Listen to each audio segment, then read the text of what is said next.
feeling so honored to be standing here right now. Wow. I'll just have you introduce yourself while I collect my thoughts a little bit, okay? Well, my name is Deann Borshay Liem, and I'm the director, producer, and writer of the film called Crossings. There's so much to unpack with just the documentary alone, and then to learn about your history. Like, you were, what, 20 years of documentary? Yeah. Action? Yeah. Wow. Yeah, many years, I know. Gray hair. Every film, there's more gray hair. But it's the fashion right now. Okay, it's good. totally the fashion. I mean, like, I got really green hair right now. So, Crossings, honestly, here's something weird to start off with. I did not know about the DMZ until watching a K-drama. Oh. So Crash landing on Crash you. landing. I thought, this can't be real. This really cannot. And I looked it up, and it's really real. Yeah. That North and South Korea are separated by this one area, and it's literally just Yep. a brick row. Right. It really did. It really does exist. Yeah, It's so yeah. absurd. Yeah. How early were you involved in Crossings? Like, because Christine On. was the one who reached out to you, Yes. correct? Yes. So when, please talk about this crazy, amazing journey of Crossings. Well, Christine On is the founder and executive director of Crossings, and she had a dream one day about divided families, and this inspired her to bring a group of women together to go to North Korea to call for peace. So, as the film shows, the Korean War never ended. The fighting stopped in 1953 with an armistice, which is essentially a ceasefire agreement, but a permanent peace treaty was never signed. And so that goes to the current tension, the constant tension between the U.S. and North Korea. And because a peace treaty was never signed, it leads to the possibility of renewed fighting at any moment. And not only renewed fighting, but potentially a nuclear war. So Christine decided to bring these women together to go to North Korea, meet with women of the North, and learn about their experiences and legacies of the war on their lives, and then cross the DMZ and meet with women in the South. And when she asked me to do it, because I had been involved in some peace and reconciliation activities before, I jumped at the chance, because it's not every day that you get to cross the DMZ. and you make it sound so simple. It's just Right. walk across. Right. But the documentary shows it's nothing but. Right. The crazy amount of political back and forth that the women experience was so disheartening. Yeah. Completely disheartening.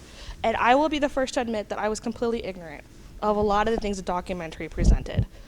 I had no idea.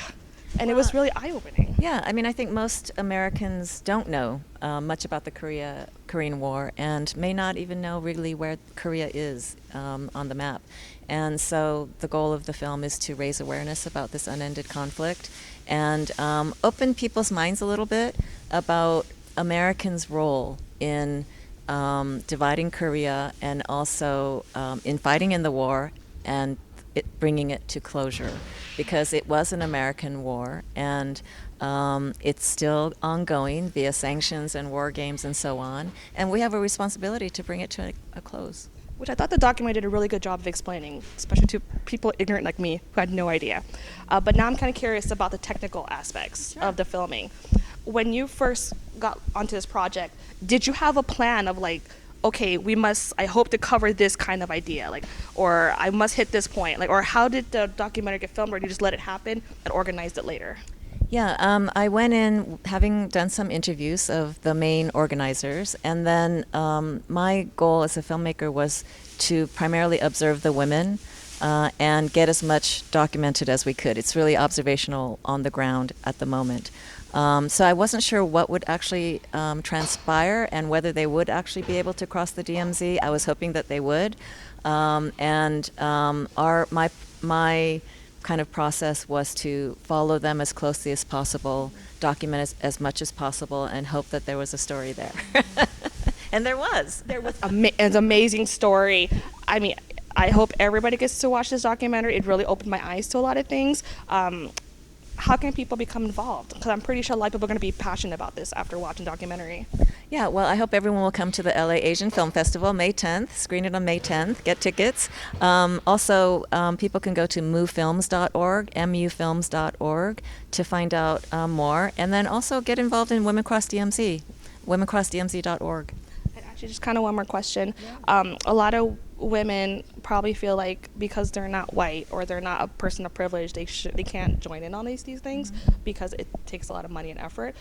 What are your takeaway for that, encouragement? It does. You don't need money to do it. I think some passion and interest. There are various campaigns that Women Cross DMZ is involved in now. For example, there's a bill called HR 3446, which is the End the Korean War bill.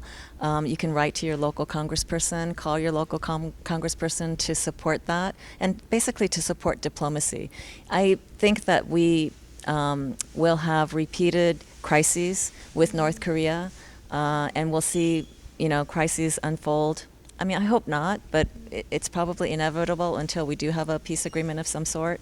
When those crisis moments happen, we can all call our elected representatives and advocate for peace and diplomacy rather than war. And we can also, gather together within our communities and educate each other and learn more about the conflict. Well, thank you so much for your work on the document. It was amazing, and it really educated me, and it really empowered me. So thank you so much. Thank you for having me.